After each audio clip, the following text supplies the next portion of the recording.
सहनाववतु सहनौ भुनक्तु सह वीर्यं करवावहै तेजस्विनावतीतमस्तु मा विद्विषावहै। ஓம் சாந்தி சாந்தி சாந்தி. எல்லாருக்கும் நமஸ்காரம். இப்போ 4வது செஷன் நம்ம இன்னைக்கு ஆரம்பிக்க போறோம். இந்த 3 செஷன் கொஞ்சம் கஷ்டமான விஷயம். இது பகவத் மாதிரியோ மத்த நம்ம முன்ன பார்த்த விஷயங்கள் போல கொஞ்சம் ஈஸியா புரியக்கூடியது இல்லை இந்த மாண்டூக்கிய உபனிஷத். உபனிஷத்ஸ்னாலே இந்த ஹையஸ்ட் நாலேஜ் அப்படின்னு சொல்றோம் இல்லையா, வேதங்காரம். அத நம்ம கையில எடுத்திருக்கோம், ஏதோ நமக்கு தெரிஞ்ச அளவுக்கு ஒரு மாதிரி புரிஞ்சுக்கலான்னு. இந்த மாண்டூக்கிய உபனிஷத்து முக்கியமா விளக்கக்கூடியது ஓங்கார தத்துவத்தை சொல்லு. ஓம் என்பது பிரணவம் அப்படி சொல்றோம். பிரணவம்னா என்னன்னா அதுதான் எல்லாத்தையும் உள்ளடக்கியது. நம்ம அதெல்லாம் உண்மை புரியலையே அப்படின்னும் போது அந்த ஓங்கார தத்துவத்துக்குள்ள எல்லாமும் ஒன்றுபடுவதை விளக்கும் ஒரு உபனிஷத். எல்லாம் ஒன்றுபடணும்னா என்ன, 3 விஷயம் இருக்குன்னு பார்த்தோம் இல்லையா. நான், உலகம், ஈஸ்வர தத்துவம். என்னை இந்த உலகத்தில் வைத்து எனக்கும் உலகத்துக்கும் ஒரு கனெக்ஷன் கொடுத்திருக்க கூடியது ஈஸ்வர தத்துவம். இந்த 3ம் ஒன்றுபடும் போது அது எதுல போய் முடியும்னா ஓங்கார தத்துவத்துல முடியும். நம்ம இன்னும் அந்த நிலைக்கு போகல. இந்த 3ல உலகத்தை நம்ம ஓரளவுக்கு பார்த்து புரிஞ்சோன்னா அந்த ஒரு பக்கமா ஒதுக்கி வச்சிருக்கோம் இல்லையா. இப்போ நான் என்ன ஈஸ்வர தத்துவத்தோட எப்படி இணைச்சுக்கிறது அப்படின்னு போகும்போது, நான் என்பது யாருன்னா எனக்கு நிறைய டெபினிஷன் இருக்கு. இந்த உபனிஷத்துல நம்ம எடுத்துக்கிட்ட டெபினிஷன் நான் ஒரு கான்சியஸ் பீயிங். அப்ப everything comes under the consciousness. அந்த கான்சியஸ்னஸ் என்பதை மையமா வச்சுக்கிட்டு தான் இங்க நம்ம மொத்த உபனிஷத்தையுமே நம்ம இங்க புரிஞ்சுக்கிறோம். அப்ப இந்த உபனிஷத்துல இந்த கான்சியஸ்னஸ் பத்தி என்ன சொல்லியிருக்குன்னா, என்னுடைய கான்சியஸ்னஸ் வேற வேற வேற லெவல்ல அப்பப்ப அது சஞ்சரிக்க கூடியது. அதுக்கு விழிப்பு நிலை முதல் பரிமாணம், அதை பத்தி எல்லாம் பார்த்தோம். அப்புறமா கனவு நிலை 2வது பரிமாணம் பார்த்தோம். அப்புறமா ஆழ்ந்த தூக்க நிலை 3வது பரிமாணம் பார்த்தோம். இந்த ஒவ்வொரு நிலையிலும் என்னுடைய ஆத்மா என்னென்ன பண்ணுது, உடலை அனுபவிக்குது, கனவு உலகத்தை அனுபவிக்குது, அனுபவங்கள் எல்லாம் மற்ற ஆழ்ந்த நிலையில இருக்கு. அப்போ எனக்கு வெளி இந்த ஸ்தூல சரீரத்துல நான் அனுபவிக்கிறேன். அதுக்கப்புறமா என்னோட சூக்ஷ்ம சரீரத்துல நான் சில விஷயங்களை அனுபவிக்கிறேன். அதுக்கப்புறமா ஆழ்ந்த நிலையிலயும் நான் அனுபவிக்கிறேன். இந்த மாதிரி 3 நிலை. இங்க பேரெல்லாம் நம்ம வச்சோம் அப்பதான் நம்மளால ஈஸியா ரெஃபர் பண்றதுக்காக. விஸ்வன், தைஜசன் அண்ட் பிராக்ஞன் அப்படின்னு. இதுக்கு பேரலா அந்த ஈஸ்வர தத்துவம் தான் என்ன இந்த உலகத்துல வச்சு இன்னைக்கு இந்த ஸ்தூல சரீரத்தாலோ சூக்ஷ்ம சரீரத்தாலேயோ இல்ல அந்த காரண சரீரத்தாலேயோ எதையோ ஒரு அனுபவத்தை கொடுக்கறதுக்காக எனக்குள்ளேயே அந்தர்யாமியாக இருக்கக்கூடிய அந்த ஈஸ்வர தத்துவமும் நான் புற உலகை அனுபவிக்கும் போது இந்த புற உலகை தன்னோட உடலாக கொண்ட அந்த ஈஸ்வர தத்துவன் விராடனாக இருந்து எனக்கு அந்த வேலையை செஞ்சு கொடுக்குறான். அடுத்தது கனவு நிலையில அவன் இரண்ய கர்ப்பனா இருக்கிறான். அதுக்கப்புறமா அந்தராமியா இருக்கான் அப்படின்னு சொல்லிட்டு இந்த 3 நிலைகளை நம்ம ரொம்ப நல்லா புரிஞ்சுக்கிட்டோம்.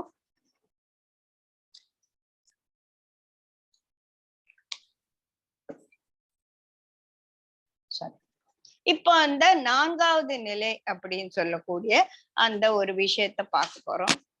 இது கொஞ்சம் கஷ்டமாக இருக்கலாம்.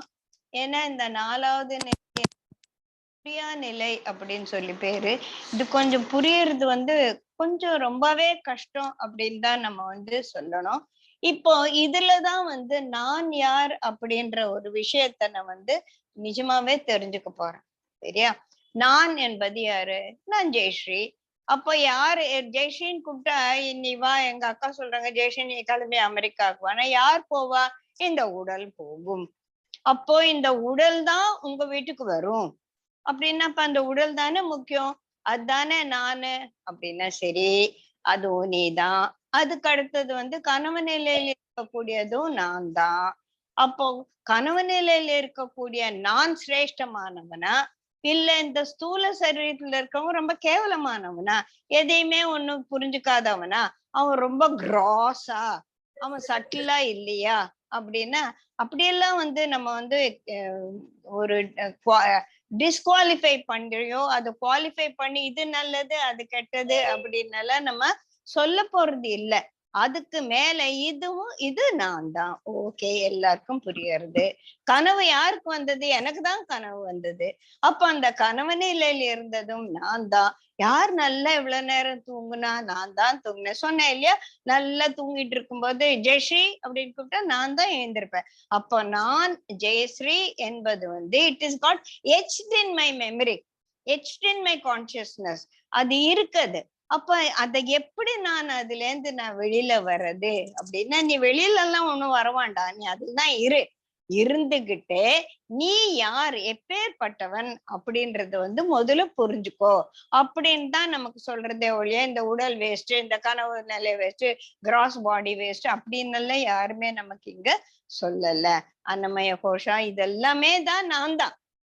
அப்ப இதுக்கு மேல என்னத்த நீ சொல்ல போற? என்ன ஒரு 4வது பரிமாணம்னு சொல்ல போற அப்படின்னா, இந்த உடல் பிளஸ் பிராணனா, பிராணன் தான் எல்லாத்துலயும் 4 நிலையிலே இருக்கு. பிராணன் இருக்கிறதுனால தான் இந்த உடலுக்கே மகிமை, இல்லைன்னா தூக்கிப்பட்டு எரிச்சிட்டு போயிட்டே இருப்பாங்க இல்லையா?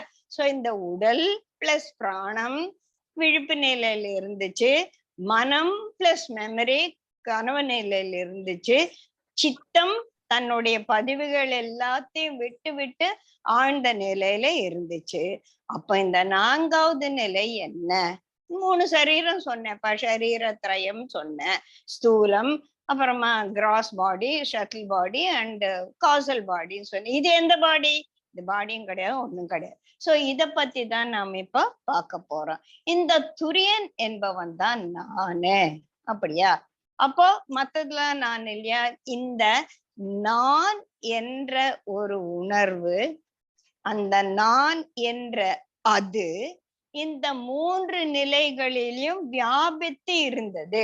அப்ப அது தனியா இல்லையானா 4வது பரிமாணம் அப்படின்னு சொல்றோமே ஒழிய, 4வது பரிமாணம் அப்படின்னு ஒண்ணு தனியா இல்லை. அது அந்த 4வது பரிமாணம் என்பது இந்த 3 நிலைகளிலும் அதிஷ்டானமாக இருந்தது. அந்த 4வது பரிமாணம் என்று சொல்லக்கூடிய அந்த பியோர் கான்சியஸ்னஸ் இல்லாத போயிட்டானா, அப்புறம் உடல் எங்க, கனவு எங்க, விழிப்பு எங்க, தூக்கம் எங்க இல்லையா? சோ எல்லாத்துக்குமே அண்டர் கரண்டா இருந்ததே ஒண்ணு, அதுதான்யா நானு அப்படின்னு சொல்லிட்டு நமக்கு இங்க அது விளக்க போடுது. இது 4வது நிலை என்று சொல்லுவதை விட இதுதான் அந்த தத்துவம். இந்த தத்துவம் தான் திஸ் இஸ் a பிரின்சிபல். இது எப்பேற்பட்டது அப்படின்னு சொன்னா, இது பார்க்க முடியுமா? உணர முடியாது, பார்க்க முடியாது. அப்போ உணரவும் முடியாது, அதை பத்தி சொல்லவும் முடியாது அப்படின்னா இட் இஸ் சோ பாரடாக்சிக்கல். இருக்குங்கிற, இல்லைங்கிற, இல்ல இருக்கிறது நீ சொல்ல முடியாதுங்கிற அந்த மாதிரி ஒரு வித்தியாசமான ஒரு அனுபவத்தை நமக்கு அனுபவமாக இருக்கக்கூடிய அந்த துரியா நிலையை பத்தி தான் நாம இப்ப பார்க்க போறோம். இது எப்பேற்பட்டது அப்படின்னு நமக்கு யாரோ விளக்க பாருங்க. யார் சொல்ல போறாங்க? இந்த இந்த 7வது ஸ்லோகத்துல தான் இத பத்தி நமக்கு விளக்கம் வருது. இந்த 7வது ஸ்லோகம் நமக்கு எப்படி அதை அமைச்சிருக்காங்க அப்படின்னா, என்ன உட்கார வச்சு என் குரு சொல்றார், பாரு இந்த துரியா நிலைன்னா என்ன தெரியுமா, நான் உனக்கு சொல்றேன். அப்ப இந்த துரியா நிலைய பத்தி எனக்கு சொல்லும் போது, நான் துரியா நிலையில இருந்தான்னா எனக்கு ஏறுமா? இல்ல இல்லையா? இப்ப நான் இந்த துரியா நிலைன்னு என்னன்னு நான் புரிஞ்சுக்க போறேன். எந்த நிலையில இருந்து நான் புரிஞ்சுக்க போறேன்? தூங்கும் போது நீ என்ன துரியா நிலையை சொன்னா எனக்கு புரியுமா? புரியாது. கனவு கண்டுட்டு இருக்கும்போது. சோ இந்த 3 லெவல்ல இந்த விழிப்பு நிலை என்று சொல்லக்கூடிய ஃபுல் அவேர்னஸ் நான் இருக்கும் போதுதான் எனக்கு யாரானா இதுன்னு சொன்னா எனக்கு புரிய போறது. சோ குரு என்ன சொல்றார்? முதல்ல நீ விஸ்வனா உட்கார என் எதிர. நீ விஸ்வனா இருந்தாதான் நான் உனக்கு அந்த உனக்குள்ள இருக்கக்கூடிய அந்த துரியனை பத்தி நான் உனக்கு எக்ஸ்பிளைன் பண்ண முடியும். ஓஹோ அப்படியா, சரி நீ தூங்கிட்டு எல்லாம் இருக்காத, முழிச்சுக்கோ, முழிச்சுட்டு நல்ல அவேர்னஸோட இத பத்தி நான் சொல்ல போறத கவனி அப்படின்னு சொல்றேன். சரியா? சரி, அது எப்பேற்பட்டது அப்படின்னா, இந்த ஸ்தூல சரீரம் இந்த மற்ற 3 நிலைகள்ல இருந்த மாதிரி அதற்கு ஒரு சரீரம் கிடையாது.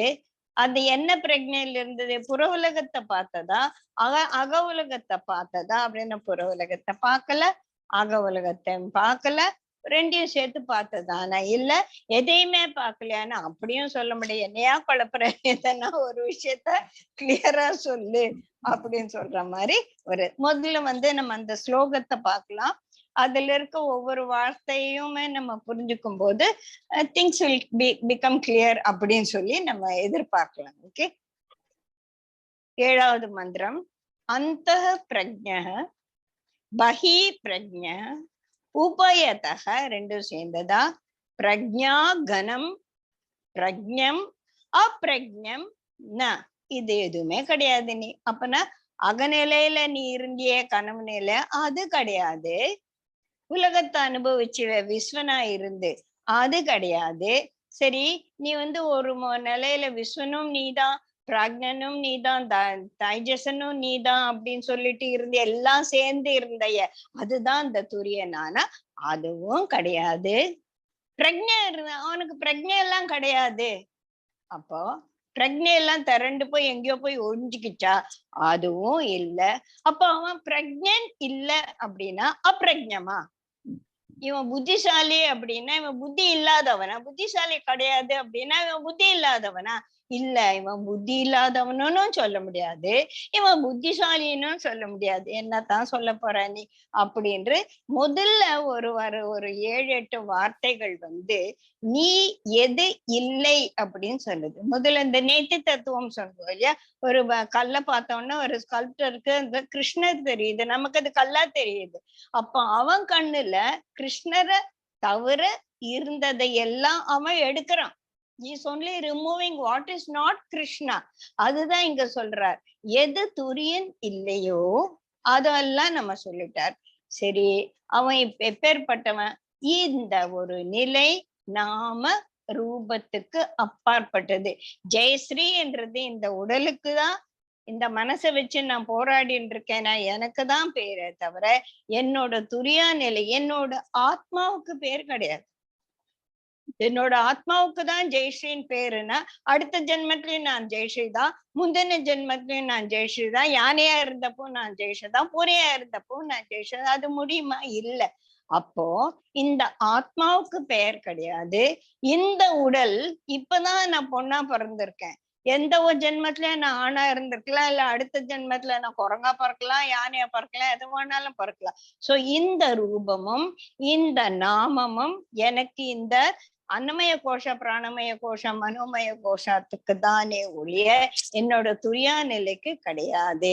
அதனால அந்த நிலைக்கு உனக்கு பிரஜை இருக்கிறதும் சொல்ல முடியாது, பிரஜை இல்லாதவனும் என்று சொல்ல முடியாது அப்படின்னு சொல்லிட்டு முதல்ல எதெல்லாம் நீ இல்லையோன்னு சொல்லிட்டாரு. சரி, அப்ப அது எப்படி இருக்கும் அப்படின்னா எல்லாமே ஒரு ஆப்போசிட் வேர்ட்ஸ். திருஷ்டம் அப்படின்னா என்ன? திருஷ்டி அப்படின்னா பாக்குறது. எதை நீ பாக்குறியோ அது திருஷ்டம். உன்னை பார்க்க முடியாது, அதிருஷ்டம். நீ பார்க்க கூடியவன் அல்ல. அப்போ நாமமும், நாம இருந்தா கேட்கல, நாமத்தை விட்டுலாம். இப்போ ஒரு ரூபம் இருந்தானா அதை பார்க்கலாம். Object, it is not an object. அப்போ அதிருஷ்டம். உன்னை அந்த துரியா நிலையில நீ இருப்பியே, உனக்குள்ளதான் இருக்கு, அது எங்கேயும் வெளியில இல்ல, அத நீ பார்க்க முடியாது. அப்புறமா அது எப்படி? அவ்யவகாரியம். அதோட நீ எந்த விதமான டிரான்சாக்சனையும் வச்சுக்க முடியாது. அத நல்லதும் சொல்ல முடியாது, அதை நீ புகழ்ந்து பேசவும் முடியாது, அதை திட்டி தீர்க்கவும் முடியாது, அதை நீ கேவலப்படுத்தவும் முடியாது, அதை நீ புகழ்ந்து தள்ளவும் முடியாது. அதோட எந்த விதமான விவகாரத்தையும் பண்ண முடியாது. ஆஹா, நல்ல பாட்டு பாடின. யார் பாடினா? இந்த உடல்ல இருக்கக்கூடிய இந்த 9 வாயில்கள்ல ஒன்னா இருக்கக்கூடிய வாயில இந்த எனக்குள்ள இருக்க அந்த ஆத்மா ஒரு நாதமா பாட்டுச்சை ஒழிய எனக்குள்ள இருந்த ஆன்மாவை பாடிச்சு. இல்லையே.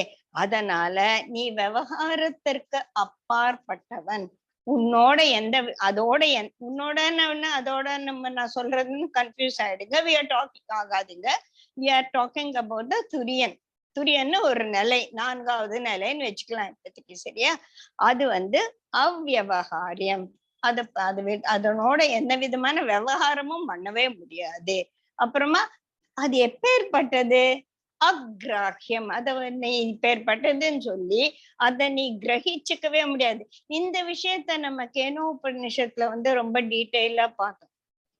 அது எப்படி இருந்ததுன்னு சொல்ல முடியாது. அதுக்கு இத மாதிரி இருக்கும்னு சொல்றதுக்காக அந்த மாதிரி ஒண்ணொண்ணு இல்லாதது, ஏக ஏக அத்விதீய அப்படின்னு எல்லாம் நம்ம பார்த்தோம் இல்லையா? அந்த மாதிரி இது அக்ராஹ்யம். அத பண்ணி கிரகிச்சுக்கவே, நான் என்ன சொன்னாலும் ஓஹோ இதுதானான்னு ஏதோ ஒண்ணு புரிஞ்சுக்க போறியே தவிர உனக்கு அத பத்திய ஒரு புரிதல் வராது. ரைட்டு. அலட்சணம்.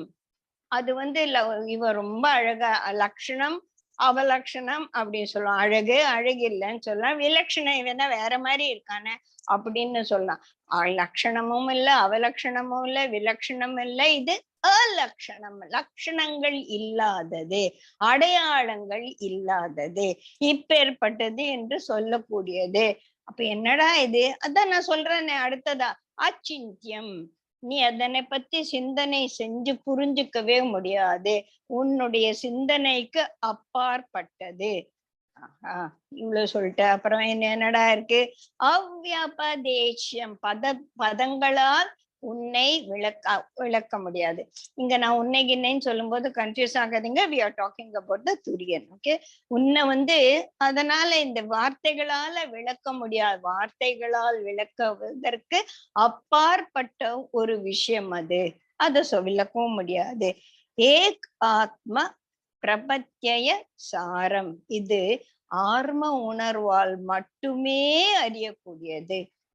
இத நீதான் உள்ள போய் அந்த துரியா நிலைக்கு போய் எப்படி இருக்கும் நீ புரிஞ்சுக்கணும். அப்பதான் உனக்கு இந்த வெளி உலகத்தில் இல்லாதது, உள்ளுலகத்தில் இல்லாதது, பிரபஞ்சத்தில் இல்லாதது, பிரஜை இல்லாதது, இதெல்லாம் சொன்னது நீ அப்ப உணர்வ.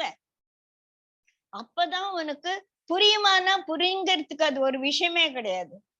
ஏன் கெமிஸ்ட்ரி எனக்கு புரியும் அப்படின்னா அது மாதிரி it is not a subject, it is not an object, it is not a subject. அப்ப அதை நான் புரிஞ்சதா அப்படின்னா ஒண்ணு கிடையாது. யூ வென்ட் தேர், அவ்வளவுதான். ரமண மகரிஷி 17 வருஷம் அவர் பிரஜையே இல்லாம இருந்தார். அவர் 17 வருஷம் எந்த நிலையில இருந்தான்னு எங்கன்னா அவர் சொல்லியிருக்காரா? நான் அந்த 17 வருஷம் இந்த மாதிரி எக்ஸ்பீரியன்ஸ் எனக்கு வந்தது அப்படின்னு சொல்லியிருக்காரா? யாரானா அதை பத்தி அவர்கிட்ட கேட்டிருக்காங்களா? கிடையவே கிடையாது. அவர் நான் யார் என்பதை உணர்ந்ததுனால எல்லாருக்கும் அவர் அந்த ஒரே ஒரு உபதேசம் தான் சொன்னார். Go sit and contemplate on your self. நீ யாருன்னு முதல்ல நீ புரிஞ்சுக்கோ அப்படின்னு. அவருக்கு அந்த நிலையில எவ்வளவு அவர் மேல செரும்பு புத்தெல்லாம் வந்தது கூட அவருக்கு தெரியவே இல்லை இல்லையா? அப்போ இந்த உடம்பை தாண்டி, மனதை தாண்டி, தூக்க நிலையை தாண்டி அவர் அந்த துரியா நிலையில எவ்வளவு நாள் இருந்திருக்காரு இல்ல? அவரால் சொல்ல முடியல. எங்கன்னா துரியா நிலை எப்படின்னு ரமண மகரிஷி ஒரு டெபினிஷன் கொடுத்ததா எனக்கு தெரியாது. யாருக்கான தெரிஞ்சிருந்தா சொல்லுங்க. அந்த மாதிரி ஒரு எக்ஸ்பிளனேஷன் கிடையாது. Because it is beyond explanation. ஒரு ஆப்ஜெக்ட நீ எக்ஸ்பிளைன் பண்ணலாம், ஒரு சப்ஜெக்ட நீ எக்ஸ்பிளைன் பண்ணலாம்.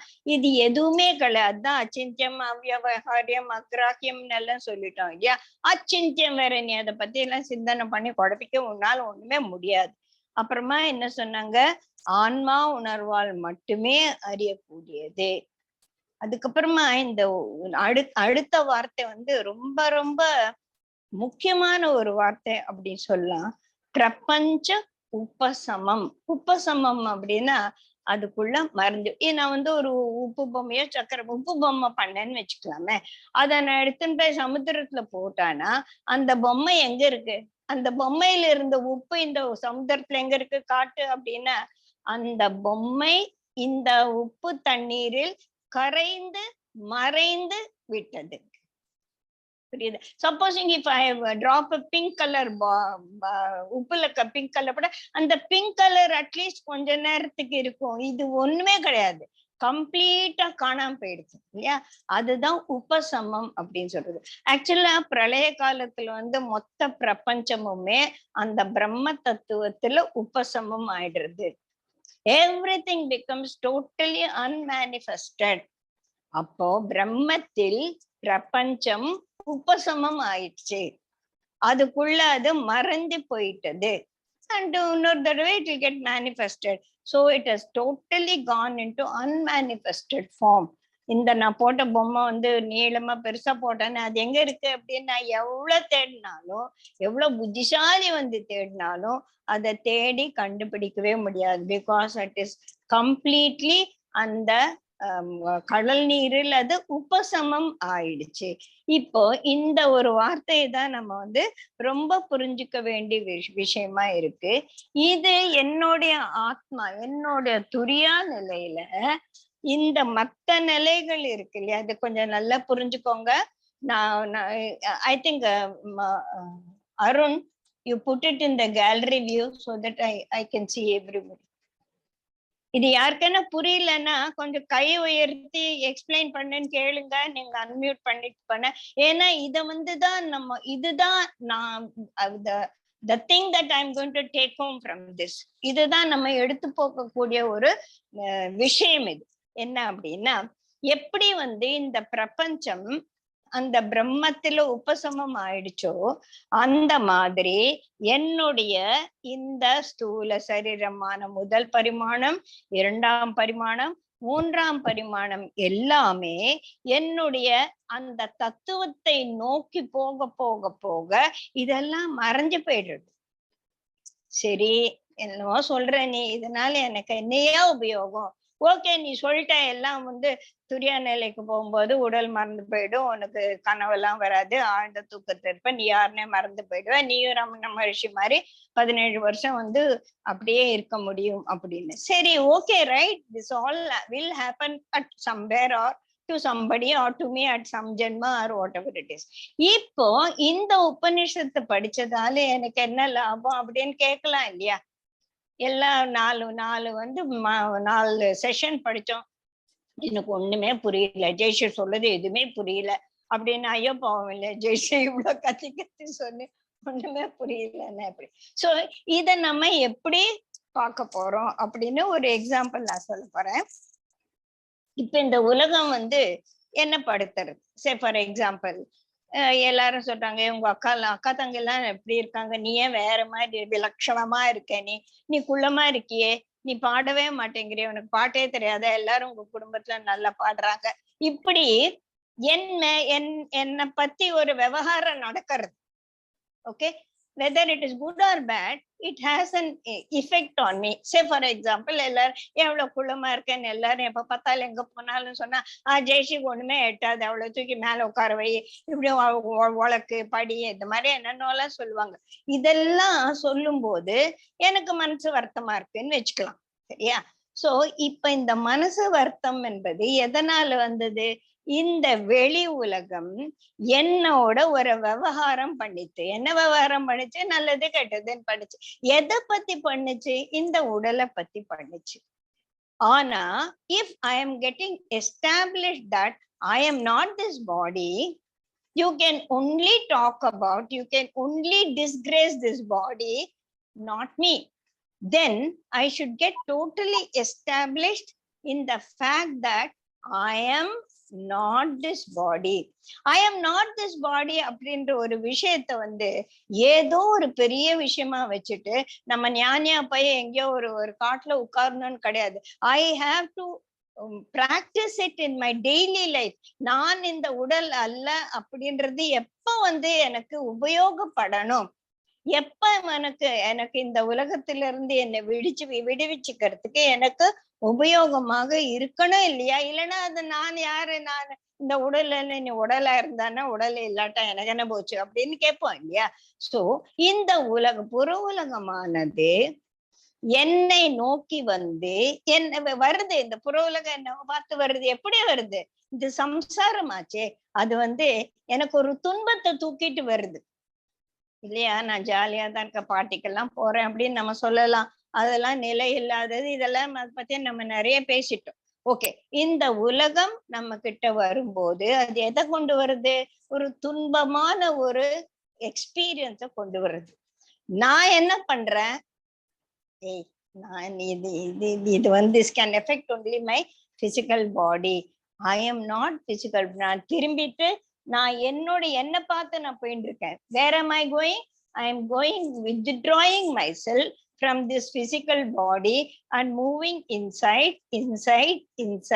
So நான் உள்ள போக போக போக அந்த அந்தராத்மா அப்படின்ற ஒரு நிலையை நோக்கி நான் போகும்போது இந்த உலகம் எல்லாம் அதுக்குள்ள உபசமம் ஆயிடுறது.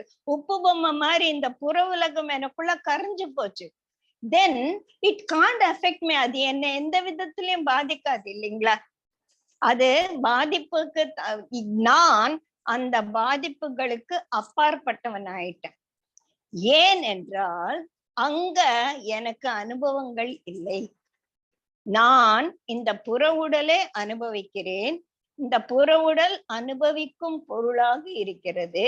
கனவை நான் அனுபவிக்கிறேன், என் மனதை நான் அனுபவிக்கிறேன், என்னுடைய புத்திசாலித்தனத்தை நான் அனுபவிக்கிறேன். இதெல்லாம் அனுபவிக்கப்படும் பொருள்களாக இருக்கிறது. ஆனால் நான் என்பவன் அனுபவிக்கப்படும் பொருள் அல்ல. நான் என்பவன் அனுபவிப்பவன். I am the experiencer. I am not the experience. This world gives lot of experiences to me. I am not the experience. I am the experiencer. அப்ப நீ கேட்கலாம், அப்ப நீ நான் உன்னை திட்டினா அதை நீ தானே எக்ஸ்பீரியன்ஸ் பண்ற அப்படின்னா, நான் இதையெல்லாம் புற உலகத்தை எக்ஸ்பீரியன்ஸ் பண்ணக்கூடிய ஸ்தூல சரீரத்திலேயோ இந்த நாமரூபமான இந்த மனபுத்தி சித்த அகங்காரத்துல இல்லைனா நான் தப்பிச்சுன்னு போயிட்டேன் உள்ள. அங்க நீ என்ன நோண்டி நுங்கெடுக்கவே முடியாது. Because I don't have any experience. I am not the experience. I am the experiencer. Where I will not have any entry for these experiences. புரியுதுங்களா? ப்ளீஸ் நல்லா புரிஞ்சுக்கோங்க. இந்த எக்ஸ்பீரியன்சஸ் என்னால நீ என்ன அடியடி இப்ப ஜெயில எல்லாம் போட்டு அடின்னு அடிக்கிறாங்க. சரியா? எதை அடிக்கிற? இந்த உடலை அடிக்கிறேன். ஓகே, உடல் அடிக்கும் போது வலி, எது வலியை அனுபவிக்கிறது? இந்த உடல் வலியை அனுபவிக்கிறது. அதனால மனசு துன்பப்படுது. இஃப் ஒன்லி என்ன நம்ம அந்த ராம்தாஸ் பக்த ராம்தாஸ் எல்லாம் அவர் பெருமாளுக்கு ஏதோ நகை போட்டு பண்ணாருன்னு அவரை போட்டு அடி, கடைசியில அவர் இந்த தெப்பலு தாளக்கா இந்த வலியை தாழ முடியாதான் தாண்டா நான் சொல்லிட்டேன் உனக்கு தான் பண்ணேன்னு அப்படின்னு சொல்றாரு இல்லையா. சோ அந்த மாதிரி அதுதான் இங்க நான் கேட்ட ஒரு வீடியோல ஒரு அற்புதமான ஒரு ஒரு தாட் எனக்கு கிடைச்சது. What it is said there is even நம்மள ஆர்ட் ஆஃப் லிவிங்ல ரிஷிஜின்னு சொல்லி ஒரு பெரிய டீச்சர் இருந்தார். அவர்கிட்ட நான் நிறைய கோர்ஸ் பண்ணியிருக்கேன். அவர் கூட சொல்ல, உனக்கு வலி வருதா, அந்த வலிக்குள்ள போ. அந்த வலிய நல்லா சூ பண்ணி அனுபவிச்சுட்டு அதுக்குள்ள நீ போகும்போது நீ எப்படி அந்த வலிக்குள்ள போக முடியும்? ஸ்தூல உடலா நீ போக முடியாது. அந்த இடத்துல நீயாக போகும் பொழுது இந்த உடல் எனக்கு ஒரு துன்பமான ஒரு அனுபவத்தை கொடுக்குது. வலி என்ற துன்பமான ஒரு அனுபவத்தை எனக்கு கொடுக்குது. நான் when I realize that I am not this body and I escape from this body and go into my true nature, இந்த வலி அதுல உபசமம் ஆயிடுது அப்படின்னு சொன்னாங்க. இது நம்ம ட்ரை பண்ணலாம். இதெல்லாம் ஒரு பெரிய விஷயங்கள். At least this I have a thought, right? So அந்த இது ஒரு 110 பாயிண்ட் ஸ்கேல்ல இது 10 அப்படின்னா நான் 2ல இருக்கலாம், 3ல இருக்கலாம். ஆனா நான் 10வது நிலைக்கு போகக்கூடிய ஒரு கெப்பாசிட்டி இருக்கிறவ அப்படின்றது நமக்கு புரியுது இல்லையா? At least we can try sometime, right? So slowly இந்த ஜென்மமோ இன்னும் இந்த 4-5-6 உபநிஷத் படிக்கும் போதோ இல்ல இன்னும் சில ஜென்மங்களோ நான் அந்த 10வது நிலையை அடைய முடியும் இல்லையா? சோ அந்த ஒரு ப்ராமிஸ் நமக்கு இப்ப கிடைக்குது இல்லையா? கிடைக்குதா எல்லாருக்கும்? we can also go towards ourselves.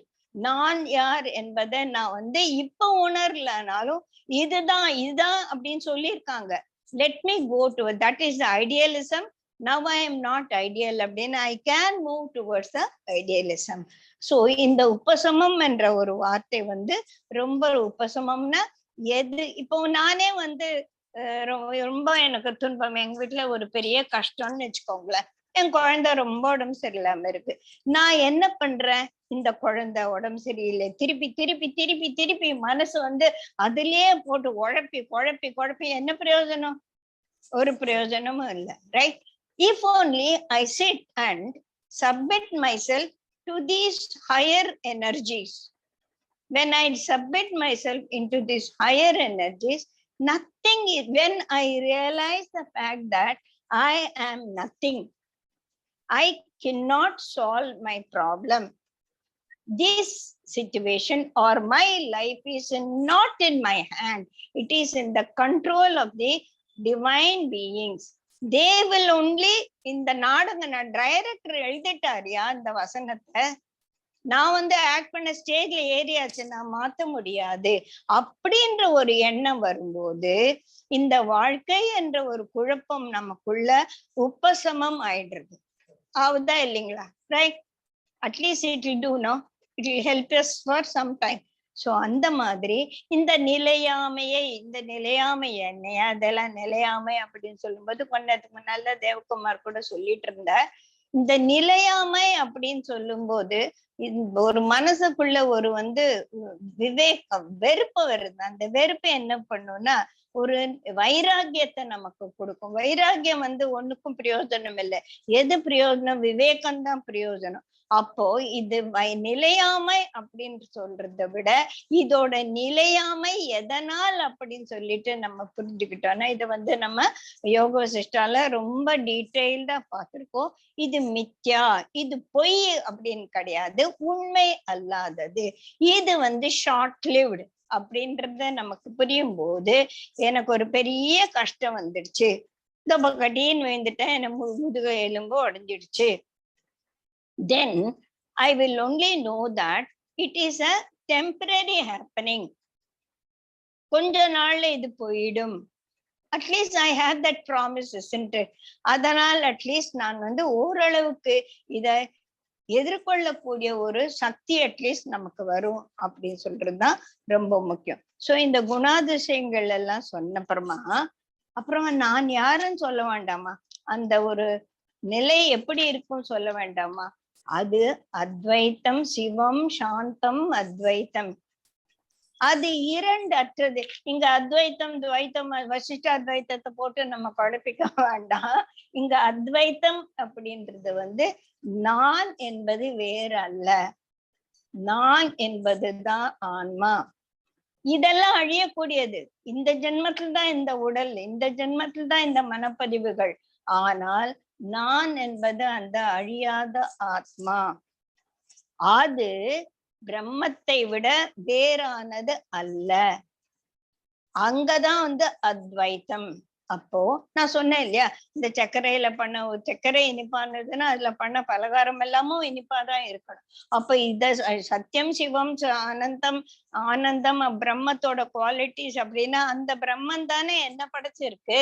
பிரம்ம எதுல இருந்து படைச்சது? தன்னில இருந்து தானே என்ன படைச்சதா? அப்போ இதெல்லாம் எனக்கும் இருக்கணும் இல்லையா? அதனாலதான் என்னோட அந்த துரியன் அத்வைத்தம், சிவம், சாந்தம், இதெல்லாம் அந்த நான் பாட்டு ஒண்ணு போட்டேன், எல்லாருக்கும் கேட்டிருப்பீங்க அப்படின்னு நினைக்கிறேன். சிவம், சாந்தம், அத்வைத்தம். இது வந்து யார்? அந்த குருவுக்கு நான் நமஸ்காரம் சொல்றேன். எந்த குரு சொன்னாரு? எனக்கு ஒரு குருக்கார் வச்சு எனக்கு சொல்லிட்டு இருக்காரு இல்லையா? குரு என்பது இங்க வந்து என்னோட ஞானமா போயிடுச்சு. என்ன ஞானம் எனக்கு வந்தது? இந்த ஞானம் வந்திருக்கு. that I am not this body and this physical world which comes with that ஒரு பெரிய துயரமான ஒரு எக்ஸ்பீரியன்ஸ் எடுத்துட்டு என் பக்கத்துல வரும்போது நான் திரும்பி எனக்குள்ள நான் வித்ட்ரா பண்ணி போகும்போது இந்த துன்பமான உலகம் எனக்குள்ள வரையும் போது உபசமம் ஆயிடுறது. இந்த நாலேஜ் இது வந்து எனக்குள்ள குருவா உட்கார்ந்துருக்கு. I have to have this get established. எப்ப பார்த்தாலும் இந்த ஞானத்துல நான் இருக்க முடியாதுதான், இல்லைன்னு நான் சொல்லல. ஆனா இப்ப எனக்கு பேங்க் பேலன்ஸ் 10 லட்சம் ரூபாய் என் பேர்ல இருக்கு. நான் தினம் 10 லட்சம் நான் அதை வச்சு எண்ணிண்டா இருக்கேன், இல்ல. ஆனா எனக்கு நாளைக்கு ஒரு தேவையாகும் போது நான் அதை எடுத்துக்கலாம். அந்த மாதிரி இந்த ஞானம் எனக்குள்ள ரெபாசிட்டரியா இருக்குது. எனக்கு எப்ப வேணும் அது எனக்கு கை கொடுக்கணும். அது எனக்கு கை கொடுக்கலன்னா என் பேங்க் பேலன்ஸ் எவனோ திருடிட்டான்னு அர்த்தம். என்னோட அஞ்ஞானம் என்ன ஞானத்தை திருடிடுச்சு. அந்த மாதிரி வேண்டாம். இந்த ஞானம் எந்த ஞானம்? நான் என்பது இதுதான், இந்த உலகு நான். ஆனா இந்த வெளி உலகத்துல நான் டிரான்சாக்ட் பண்ணிட்டு இருக்கிறது இந்த பிசிக்கல் பாடியால. இது வந்து அடிபட்டு உதப்பட்டு மிதிப்பட்டு இந்த புற உலகில் நடக்கக்கூடிய நிகழ்ச்சிகளால் இட் வில் கெட் அஃப்ளிக்டட். அந்த சமயத்துல இந்த ஞானத்தை நான் எடுத்துக்கணும் உள்ளேந்து எடுத்துட்டு, சரி இதுதான், இதுவும் கடந்து போகும். இதெல்லாம் வந்து பெரிய பிலாசபிக்கல் வேர்ட்ஸ் எல்லாம் வந்து யோசிச்சு பார்த்தானே இந்த ஒரு விஷயத்தை தான் சொல்லிருக்கு. இந்த ஞானம் எனக்குள்ள குருவாக இருக்கிறது, அதற்கு நான் பெரிய வணக்கத்தை சொல்றேன் அப்படின்னு சொல்லிட்டுதான் இது. சோ இந்த 7வது ஸ்லோகத்துல நம்ம என்ன பண்ணா 4வது பரிமாணம் என்று சொல்லக்கூடிய அந்த துரியா நிலையை பார்த்தோம். அது அனுபவங்களுக்கு அப்பாற்பட்டது, அனுபவிக்க கூடிய பொருள் அல்ல, அததான் அனுபவிக்க. அதாவது இந்த எல்லா நிலைகளும் அதிஷ்டானமாக இருக்கு. எப்படி வந்து இந்த பிரம்மம் இந்த மொத்த பிரபஞ்சத்துக்கும் அதிஷ்டானமாக இருந்து, அதிஷ்டானம்னா that is the basis and that is it, that is the creator, that is the sustainer, எல்லாமே தானாக அந்த பிரம்மம் இருப்பது போல இந்த துரியா நிலையில் இருக்கக்கூடிய என்னுடைய ஆத்மாவின் உண்மை நிலை அது. அந்த ஆத்மாவின் உண்மை நிலையான அது இந்த மத்த நிலைகள்ல வியாபிச்சு இருந்து என்ன உயிருள்ள ஒரு பொருளா இந்த உடலுக்குள்ள வச்சிருக்கு. ரைட்டா? சோ இது வந்து நான் உணரும்போது இப்ப நம்ம என்ன பண்ணிட்டோம், இந்த ஆத்மாவை இந்த ஆத்மனை அந்த பிரம்மனோட உபசமம் பண்ணிட்டோம், அந்த பிரம்மனோட கலந்துட்டோம். அதாவது இந்த பிரம்ம தத்துவம் தான் எனக்குள்ள ஆத்ம தத்துவமா இருக்குது. அததான் நம்ம எல்லா நிலையிலயும் பார்த்தோம் இல்லையா? வைஸ்வானரன் தான் எனக்குள்ள விஸ்வனா இருக்கா, இரண்ய கர்ப்பன் தான் எனக்குள்ள தைஜசனா இருக்கான், அந்தர்யாமி தான் எனக்குள்ள பிராக்ஞனா இருக்கான், பிரம்மன் தான் எனக்குள்ள ஆத்மாவா இருக்கு அப்படின்னு சொல்லிட்டு பார்த்தோம். இத வந்து எப்படி ஓங்கார தத்துவத்துல வந்து கலந்து அதை புரிஞ்சுக்கிறது அப்படின்றது 8வது ஸ்லோகத்துல இருந்து புரியுதுங்களா? Thank you so much. யாருக்கான எதனா கேள்வி கேட்கணும்னா அன்மியூட் பண்ணிட்டு நீங்க கேட்கலாம். எல்லாருக்கும் புரிஞ்சதுன்னா ஜஸ்ட் ஷோ தம்ஸ் அப் பண்ணு. Carry on. Hello Soundaravalli madam. Namaste madam. நமஸ்காரம். நீங்க சொல்றது என்ன புரியுறது, அப்புறமா கொஞ்சம் உட்காந்து யோசிக்கிறதுதான் என்ன புரிஞ்சதுன்னே தெரியல. திருப்பி இப்ப உங்களோட ரெக்கார்டிங் கேக்குறேன் நானு. கேட்கலாம். அதுதான் நான் வந்து எல்லாருக்கும் வந்து ஒரு விஷயம் சொல்றேன். என்னன்னா, இப்ப இந்த 10 மணிக்கு முடிஞ்சு படுது, படுக்கிறதுக்கு முன்னால ஒரு டைரி மாதிரி வச்சுக்கோங்க. இன்னைக்கு என்ன some take home you have to write. ஒரு சென்டென்ஸ் எழுதுங்க. அது வந்து ரைட்டா இருக்கலாம், தப்பா இருக்கலாம். என்கிட்ட காட்டி அது வந்து சரியா கரெக்டான, ரைட்டு தப்புன்னு சொல்றதுக்கு நான் யாரு இல்லையா?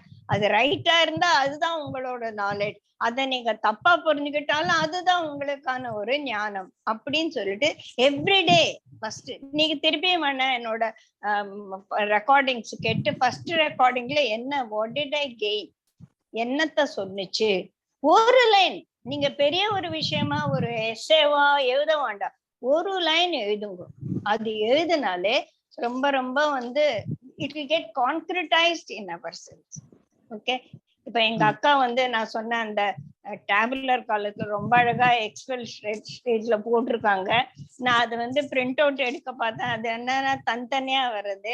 ஐ will try to get it as one. Otherwise என்னோட யார் யார் மெயில் ஐடி எனக்கு இருக்கோ உங்களுக்கு எல்லாம் நான் வந்து அந்த ஸ்ப்ரெட்ஷீட்டை அனுப்பிச்சு போடுறேன். அதை பார்த்தானா ரொம்ப அழகா பண்ணிருக்காங்க. நல்ல பெரிய ஃபாண்ட்ல, தமிழ்ல நான் சொன்னது இங்கிலீஷ்ல எல்லாம் சூப்பரா பண்ணிருக்கா. Thank you Lalima, thank you so much. ரொம்ப அழகா பண்ணிருக்காங்க. இந்த வயசுல அவங்க ஸ்ப்ரெட்ஷீட் எல்லாம் புரிஞ்சுண்டு அவ்வளவு அழகா பண்ணிருக்காங்க. நான் அதை வந்து எல்லாருக்கும் மெயில்ல அனுப்புறேன். பிரிண்ட் அவுட் எடுத்து வச்சுக்கோங்க, இல்லைன்னா மெயிலே வச்சுக்கோங்க, உங்களோட டெஸ்க்டாப்ல வச்சுக்கோங்க.